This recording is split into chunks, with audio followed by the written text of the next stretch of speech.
नांदेडची पहिली वहिली 3D MRI machine जी देते हाय resolution images आणि तेही सामान्य MRI स्कॅन पेक्षा अत्यल्प दरात म्हणजे स्वस्त। आजच संपर्क साधा Durga 3D diagnostic centre, Rizwani tower, Toshniwal हॉस्पिटलच्या समोर, SBI बँकेजवळ, डॉक्टर्स लेन, नांदेड। संपर्क मोबाईल 9130096001। आज नांदेड जिल्ह्याच्या जनतेने या लोकसभेच्या निवडणुकीमध्ये माझ्या पारड्यात भरभरून मतं दिली आणि त्यामुळे माझा या ठिकाणी विजय झाला।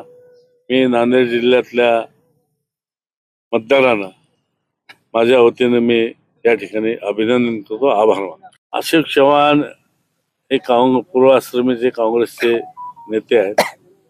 आम्ही 10 वर्ष त्यांच्या हाताखाली काम केलं आमदार म्हणून, पण अचानक त्यांनी काय निर्णय घेतला, त्यांच्यावर कुठला दबाव आला, ते BJP मध्ये गेले।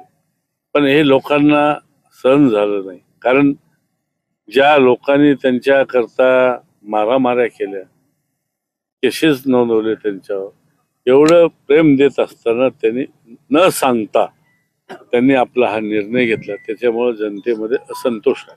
आता मला तसं म्हणावं लागेल, अशोक चव्हाण गेले नसते तर मला उमेदवारी मिळाली नसती। अशोक चव्हाण भाजपामध्ये गेल्यामुळे मी आज खासदार झालो। नाही, जनतेने राग काढला त्यांनी BJP मध्ये गेल्यामुळे। तुम्ही आज भोकरमध्ये मतदारसंघामध्ये बघा, त्यांना विधानसभेला 80-85 हजाराची लीड होती। आज भोकर मतदारसंघामध्ये साधारणतः 200-300ची लीड BJPला आहे।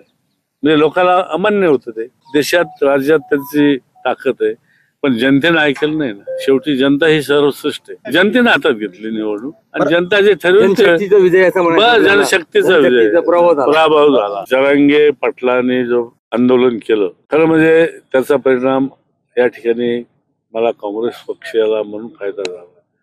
त्यांनी जाहीर केलं होतं की BJP सोडून तुम्हाला ज्या पक्षाला मतदान करायचे ते करा। लोकांनी मला मतदान माझ्या पारड्यात पाडलं। दुसरी गोष्ट, सन्माननीय अशोकराव चव्हाण हे BJP मध्ये पलायन केले। जनतेमध्ये असंतोष होता, ती नाराजी होती। तिसरी गोष्ट, या 10 वर्षामध्ये मोदी सरकारने सर्वसामान्य लोकांच्या हिताच्या दृष्टीने कसलेही निर्णय घेतले नाहीत।